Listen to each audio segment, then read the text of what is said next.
back to Case Files, where we dive into our players. In today's episode, we're going to take a closer look at Drake London's rookie season. But first, if you do a huge favor for your boy by hitting that like button, and if you want to hit that dislike button, it won't hurt your boy's feelings. Well, maybe just a little bit.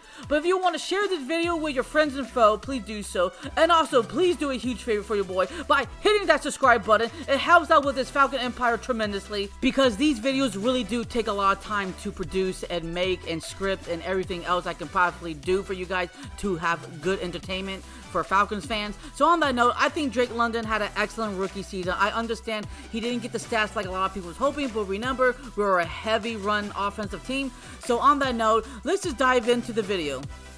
In week 1, against the New Orleans Saints, Drake London had his NFL debut, and it was an excellent game. He was targeted 7 times, caught 5 receptions, and a grand total of 74 yards. So let's just see the film.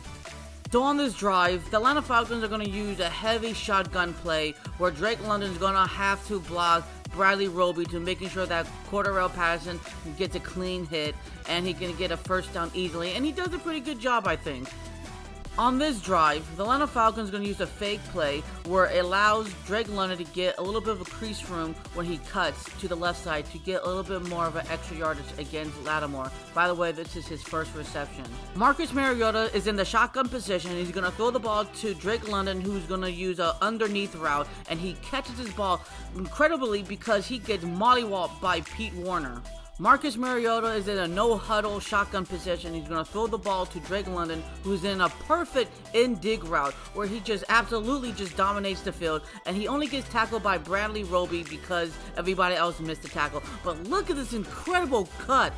Just remarkable. And also the ball vision where he clearly has wide open area where everybody else just clearly doesn't go after him before it is too late. This is going to be a run play for the Falcons, and Drake London is going to block Marshawn Lattimore to make sure he doesn't get close to the running back. Marcus Mariota is another no-huddle shotgun position. We're going to throw the ball to Drake London, and he gets his wide open space because how he uses his body, his flexibility, and to making sure that Bradley Roby just doesn't get near him at all times, because Drake London is going to use a really good quick slant route where he just cuts really deep to give him that wide separation and uses his hands to making sure the ball is safely captured. Marcus Mariota is in the shotgun position, and he's going to throw it left to Drake London, and the really awesome thing about this play, it's kind of hard to tell, but Drake London cuts and using his out dig route to catch the ball against Caden Ellis. In week 4, against the Cleveland Browns, Drake London had a bad game. He was targeted 7 times, only caught 2 receptions for a grand total of 17 yards, and it was a tough game for him, no doubt about it, especially for a rookie coming in to try to capitalize on a fantastic Browns defense. It was no joke, but let's just dive into the video.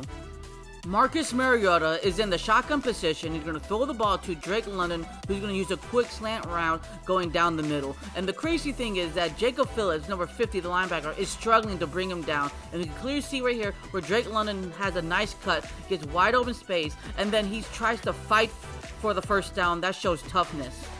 On this play, Marcus Mariota throws the ball to Tyler Algier, and Drake London trying to block 2 guys, and of course I think he did a pretty good job, but of course Greg Newsome II kind of hinders on Tyler Algiers to exceed more yardage, but we clearly see right here where he just lightly making sure that no one just get touching him, and also he didn't throw the flag as well, so it's okay play. This was a bad decision on Marcus Mariota. He should have went after the tight end who's going to have one-on-one matchup, but instead he went after Drake London, who Martin Emerson was covering, and then Grant Delpit was also on the field, but he was looking at Drake London, and you clearly see that Drake London had no good separation, no space, and it would not have been a catch. Marcus Mariota is going to throw the ball to Drake London where he's going to use his 2-step in and then go to the right side, but unfortunately Drake London kind of just flops the ball for some reason. On this play, Marcus Mariota is going to use a play action pass that creates good separation for Drake London to get wide open down the field, but unfortunately for Drake London, Marcus Mariota just throws it way too high for him. Marcus Mariota is in the shotgun position. He's going to throw the ball to Drake London, who's going to use a flat route, and then he gets almost his first down, but unfortunately he kind of pulls and tugs on John Johnson's, the free safety's helmet. And this is what this young buck just has to learn, that you got to put your hands in the proper place. And he definitely learned that. But I think this was just an unfortunate thing for him. And you know what? He had to do what he had to do to try to make sure that he didn't get tackled to get more extra yardage. But unfortunately, it just bit him in the ass. So it cost the team 15 yards for face mask. Marcus Mariota is using the play action pass to try to create separation for Drake London so he can get this first down. But unfortunately for him, Denzel Ward, who's a veteran who was back in 2018 drafted with the 4th overall pick, understood the concept. So he went underneath Drake London to catch this incredible interception. So let's just not, this is actually a pretty good play on both sides of the party. But unfortunately, the veteran just outshined the rookie. And that's all. On this play, Avery Williams is not going to get touched before he hits the first down mark because of the center, Drew Dolman, and the wide receiver, Drake London, gives him great blocking so he gets his wide open space.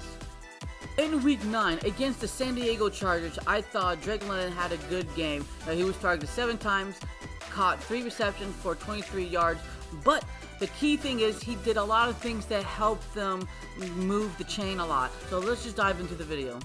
This is an excellent run play scheme that Arthur Smith created that allowed Tyler Algier to go to the right side to gain 44 yards because of all the great blocking that a lot of the Falcons defenders do, especially on Drake London, where he goes to the second level with his extreme Arcanine speed to go down the middle of the field to try to block Sante Samuel Jr. And it works almost to a T until, he kind of angled a little bit wrongly, but either way, still great hustle. Marcus Mariota is in the shotgun position. You're going to throw the ball to Drake London, but I kind of don't like the play because Drake London doesn't have good wide open space where he can create separation to get an easier time to catch his ball. This is good play call on Arthur Smith's situation because Marcus Mariota is in a shotgun formation. He's going to throw the ball to Drake London where he's going to use a quick inside slant route where he has wide open coverage, and the only person to have to tackle him is Derwin James. On this play, Drake London is going to use a curl route to grab the first down, and then he gets tackled by Nasir Adderley, the free safety. So let's talk about the formation. I like that he has proper stand, then he goes quickly, cuts on a dime. I love how he uses feet mechanics to get upwards, and then when he catches the ball, he tightly grabs the ball to make sure that it doesn't get loose. For me personally, I think this is both the quarterback and the wide receiver's fault because Marcus Mariota doesn't give enough time for Drake London to create separation, and then Drake London doesn't really create that separation in time as well. This might go unnoticed for a lot of Falcon fans, but remember, Arthur Smith predicates himself in the run game, so everybody has to block. And for this occasion, Drake London kind of half-assed the blocking because if he didn't, this would have been a good opportunity for Tyler Algier to get the first down. This is a very impressive blocking that Drake London had to do it on the dime when he's getting blitzed by Elaine Gilman, the safety, to try to take down Tyler Algier, but it doesn't work out. So like I stated in other videos, I call these football god moments where it could work out either way for both parties. But unfortunately for the Falcons, Khalil Mack just strips the ball out of Drake London's hands where I thought Drake London had good control and protection. So this is just an unfortunate event that Drake London will have to learn. I like this matchup that Drake London is going against Michael Davis, who's 6'2", and Drake London is 6'5". So there's a little bit 3 height difference, but Marcus Mariota kind of throws a little bit too high for Drake London to get down in the clutch. In Week 13, against the Pittsburgh Steelers, Drake London had an excellent game. He was targeted 12 times, he caught 6 receptions, and a grand total of 95 yards in total. And I thought he did everything in the books that you want a young rookie to do. So let's just dive into the film. Marcus Mariota is using the play action pass where Drake London used good separation to create room so he can catch his ball against Cameron Sutton. Marcus Mariota is in the shotgun position where Drake London is using the inside dig route to try to get this first down, but unfortunately for Drake London, he doesn't catch the ball, even though he has some pretty good wide open space against Cameron Sutton, but still he finds a way to drop the ball. Marcus Mariota is using the shotgun position while Drake London is going to use the inside slant to get this first down, but for some reason, Terrell Edmonds decided to not cover him and go on cover 2 route instead of man-to-man. I think Drake London pushed a little bit too far into his dig route where he kind of got clumped into Levi Wallace, the corner. See right here where he has good coverage, but then some reason he just allows Levi Wallace to get a little closer into him. Marcus Mariota is going to do the play action pass while Drake London is going to use a go route, and he's going to outspeed Wallace and getting this fantastic ball for over 20 plus yards. So on this drive, we have another play action pass that Marcus Mariota is going to throw to Drake London, and I love how Drake London just kind of quickly changes his route mechanic to grab this lower ball to eclipse this first down conversion by Wallace. Drake London really shows his pass blocking skills where he's going after Cameron Sutton to make sure that Algier has enough room to get into the gap. This is great blocking by everybody, but look how Drake London and Terrell Edmonds fight to making sure that Tyler Algier gets this first down conversion. In theory, I actually like this play, but for executional wise, I don't think it was a fantastic way because Marcus Mariota kind of throws a little bit too high, where Drake London is supposed to go in the inside route where he does his 2-step in, he gets a slight separation in the beginning, but then after that 2 seconds, he kind of gets clombered in together with the corner Arthur Lamette, so it doesn't work out. In Week 18 against the Tampa Bay Buccaneers, I thought Drake London had another excellent game. He was targeted 8 times, he caught 6 receptions for 120 yards, and I really love the dynamic duo between Desmond Ridder and Drake London, and I think it's good chemistry for the future. So let's just dive into the video. On this play, Jamel Dean, number 35 for the Tampa Bay Buccaneers corners, he should have been flagged on the play for pass interference against Drake London when Desmond Ridder underthrew the ball, where clearly that Drake London was on a go route and he beat his man into the coverage where he got 5 yards extra wide open, where it clearly was that he could have caught this ball for a first down, but he was interfered by Jamel Dean because he got spooked and pushed him away. Drake London is going to use the inside dig route, but when he sees Desmond Ridder escaping from the pocket, he extends that where he's going to go a little bit of a slant type of route, creating separation because all the other defenders are looking what Desmond Ridder is going to do, and he catches the ball for extra yardage.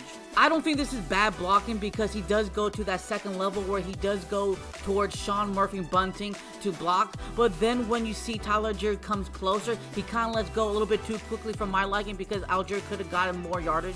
This is an awesome play call by Arthur Smith where Desmond Ridder can throw it to the tight end or throw it to Olamide Zaccheaus or throw it to Drake London to get a touchdown. But unfortunately, Desmond Ridder does not look at the other two guys because he's just looking at Drake London, where you can see the tight end can be wide open if Desmond Ridder throws the ball a little bit lower, or he can throw it to Olamide Zaccheaus where he had a chance to score the touchdown. So on this play, Desmond Ridder is using the shotgun position, and he's going to throw the ball to Drake London where he's going to do an inside cross route, or actually an under cross route because everybody gets so tangled, and then Antoine Winfield Jr. tackles him to the ground because he gets all this wide open space. I love that Desmond Ridder just knows where Drake London's at all time, doesn't hesitate. He throws him the ball with this beautiful inside dig route that Drake London uses. And the cool thing about this is he doesn't go too far or go too short. He gets a wide open space where Dean Delaney tries to tackle him to the ground because everybody else just missed it up.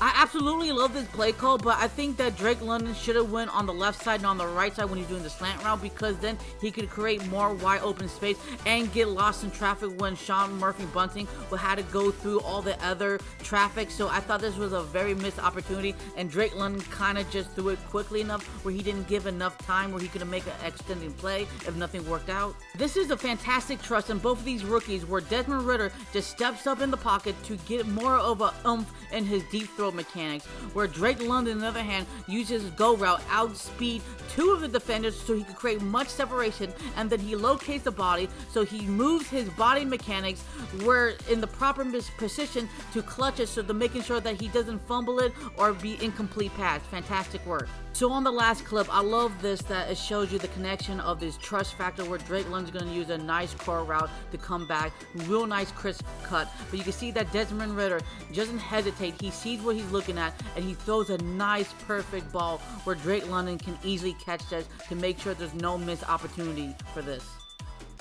So what is the final verdict for Drake London in his rookie grand campaign? I thought he did an excellent job. Now, I said this first on Atlanta Falcons Case Files Series Season 1, Episode 1, when he came out of college, where I talked about all the significant route trees he can master, what he already knows put in his game, where he knows the go route, the post route, the corner, slant, the comeback, the curl, the flat, the inside dig routes. He knows it all very well, and he's improved every step of the game. Now, of course, as a rookie, he's going to have some lumps, especially in week 5 against week 9, where he kind of slowed down because that was just bad play on Marcus Mariota's part, where he could have reached over 1,000 yards, you guys. And I watched a lot of the games. He could have had over 10 plus touchdowns, but of course he only got 4 touchdowns. So I will blame that on Marcus Mariota and a little bit on Desmond Ridder, where they didn't find good connection and balance, where he could have gotten wide open separation for incredible touchdown moments. But I think at the end of the day, he's going to improve tremendously with Desmond Ridder's chemistry together, and I'm very excited for the future for this young cat. I know a lot of people were pissed off that the Falcons decided to go on a different route. Instead of getting defender at number 8, they went with an offensive weapon. But you know what, in hindsight, that's actually a good thing, because the offense was kind of struggling. You know, they weren't scoring a lot of points. Yes, in the run game, they were moving the chains a lot, but they weren't scoring enough where the defense was doing their job. But they got tired at the very end, where they kind of flat on their asses. But besides that, I think the future is so bright for this offense because of Drake London's ability to be a game changer and understands the battlefield completely. Just like Napoleon Bonaparte, he understands a lot of things, and he's going to grow even more. So on that note, if you guys have lasted this long to the very end of the episode, I really appreciate a lot for you guys taking your own personal time and day to watch this type of content. I love making these types of videos, no matter how much a pain in the ass they are. But on that note, the next episode will be our number 1 pick that we choose for the Falcons. So, what do Falcons do? Rise up. Until the next episode, show love and peace to the world, and peace.